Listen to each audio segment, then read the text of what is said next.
어느 마을에 한 농부가 살았습니다. 그 농부는 옥수수 농사를 지으면서 세 아들과 불평 없이 오손도손 지냈습니다. 얘들아, 오늘은 옥수수를 쪄먹는 것이 어떠냐? 예, 좋아요, 아버지. 그럼 좀 넉넉히 쪄서 마을 어르신들께도 좀 갖다 드리려무나. 예, 우리 집 옥수수는 정말 알이 실해서 모두들 좋아하세요. 가난했지만 농부네 집에서는 늘 웃음이 끊이지를 않았습니다. 그런데 어느 날부터인가 농부의 얼굴에서 웃음이 사라져 버렸어요. 농부는 하룻밤이 지날 때마다 얼굴에 걱정이 더 깊어졌습니다. 그 이유는 날마다 사라지는 옥수수 때문이었어요. 옥수수 농사를 지어 살아가는 농부로서는 큰일이 아닐 수 없었습니다. 이 일을 어떻게 해야 좋을꼬? 여러 가지 궁리를 하던 농부가 드디어 아들들을 불러놓고 말했습니다. 얘들아, 이제는 도저히 그냥 두고 볼 수가 없구나. 그럼요, 아버지. 그러니 이제는 너희들이 나서야 할 것 같다. 옥수수는 우리의 식량인데 이렇게 도둑을 맞다가는 우리 식구들이 겨울을 날 길도 막막해지지 않겠느냐. 걱정 마세요, 아버지.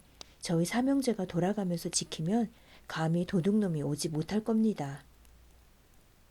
아버지가 큰아들의 말을 듣고 든든한 듯 빙긋이 미소를 지었습니다. 그럼 오늘 밤부터 수고 좀 하거라. 예, 옥수수 밭은 저희에게 맡기시고 아버님은 편안히 주무세요. 새 아들은 자신만만하게 말했습니다. 큰아들은 따라 나서려는 두 동생에게 이렇게 말했어요. 얘들아, 그럴 것 없다. 나 혼자서도 충분해. 날마다 같이 고생할 게 뭐가 있느냐? 돌아가면서 지켜야 서로 힘이 덜 들지 않겠어? 예, 형님의 말씀이 맞아요. 그럼 저희들은 나가지 않겠습니다. 큰아들은 밤이 깊어지자 옥수수밭에 나가 자리를 잡고 망을 보기 시작했습니다. 대체 어떤 놈인지 오기만 해봐라. 이 몽둥이로 흠씬 두들겨 패주겠다. 큰아들은 두 눈을 크게 뜨고 어둠 속을 뚫어지게 바라보았습니다. 그러나 시간이 차츰 흐르자 게으르고 잠이 많은 큰아들은 그만 깊은 잠이 들고 말았습니다. 어찌나 달게 잠이 들었던지 개구리가 다가와서 깨울 때까지 잠을 잤어요. 깨굴, 깨굴, 새벽이에요. 어서 일어나요. 옥수수밭에 도둑이 들었다니까요, 깨굴. 그러나 큰아들은 몽둥이를 던져 개구리를 쫓아버리고 쿨쿨 잠만 잤습니다. 에휴, 오늘도 도둑을 맞고 말았구나. 아버지가 한숨을 지으며 말했습니다. 죄송합니다. 늦게 일어난 큰아들은 고개를 들지 못하고 머리만 극적거렸습니다. 오늘은 제가 옥수수밭을 지킬게요, 아버지. 아무 염려 마세요. 그래, 수고해라. 제발 너는 형처럼 졸지 말고 제대로 지켜야 한다. 예, 문제 없어요. 여기 총도 가져가는 걸요. 둘째 아들도 큰 소리를 치면서 옥수수밭으로 나갔습니다. 준비를 철저히 해두자. 목이 마를지도 몰라. 성질이 급한 둘째 아들은 우선 우물에 가서 물을 떠오기로 했습니다. 둘째 아들이 우물에 닿았을 때 어디선지 개구리 한 마리가 튀어나와 말을 걸어왔습니다. 아저씨, 나를 데려가세요. 도움이 될 거예요. 깨굴깨굴. 둘째 아들은 어처구니가 없어서 개구리를 집어던지고 코웃음을 치며 말했습니다.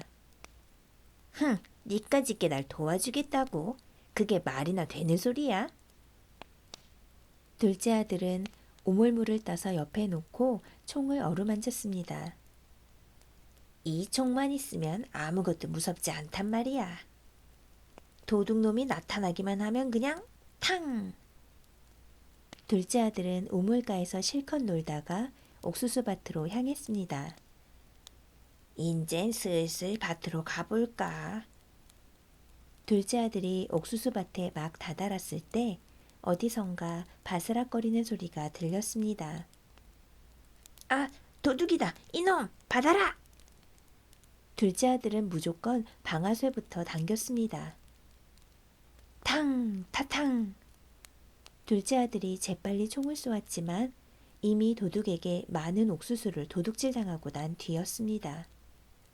총알은 커다란 새의 날개 밑을 스쳤을 뿐이었어요. 결국 둘째 아들도 큰아들처럼 옥수수 도둑을 잡지는 못했습니다. 다음 날은 마지막으로 셋째 아들이 옥수수밭을 지키게 되었습니다.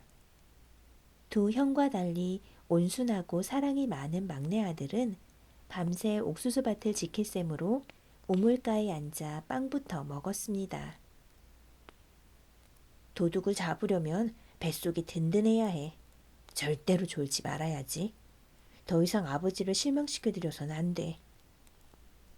막내 아들이 빵을 먹고 있는데 개구리가 나타나서 말을 걸어왔습니다.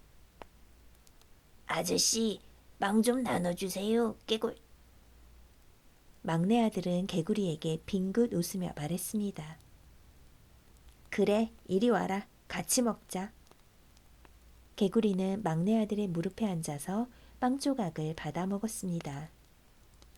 느닷없이 개구리가 막내 아들에게 말했어요. 제가 도둑을 잡는 일을 도와줄게요, 깨굴. 옥수수를 먹어치우는 도둑은 저기 저 커다란 새랍니다, 깨굴. 막내 아들의 눈이 커졌습니다. 저 커다란 새라고? 정말이야? 빵을 개구리가 먹고 싶도록 잘게 떼어주며 막내 아들이 물었습니다. 예, 맞아요. 그런데 저 새는 원래는 예쁜 아가씨거든요. 얼마나 예쁜지 귀신이 샘을 내서 새로 만들어버린 거예요. 오물의 요정에게 한번 빌어보세요. 깨굴, 오물의 요정은 아저씨처럼 착한 사람을 좋아하니까요. 깨굴. 그럼 아저씨는 예쁜 아가씨도 만날 수 있고 잘만 하면 집도 얻을 수 있을 거예요. 깨굴. 막내 아들은 개구리의 말이 고마웠습니다. 그래, 알았어. 해볼게. 막내 아들은 개구리의 말대로 우물 앞에 가서 빌었습니다.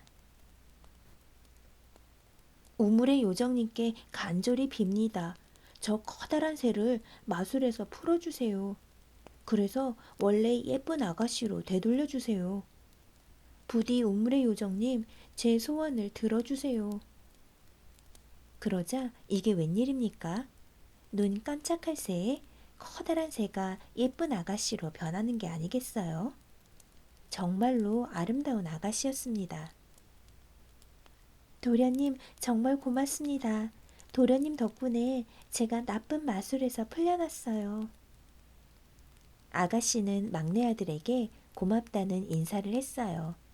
그리고 잠시 후에는 으리으리한 집까지 눈앞에 나타났습니다. 아니, 이럴 수가. 막내 아들은 자꾸만 눈을 비벼댔습니다.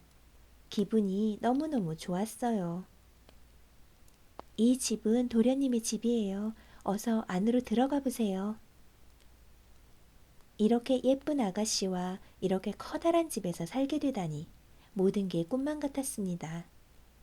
마음이 착하고 사랑이 많은 막내 아들은 도둑을 잡으러 나갔다가 정말 큰 행운을 잡게 되었답니다. 이렇게 착한 사람은 언젠가 복을 받게 마련이지요.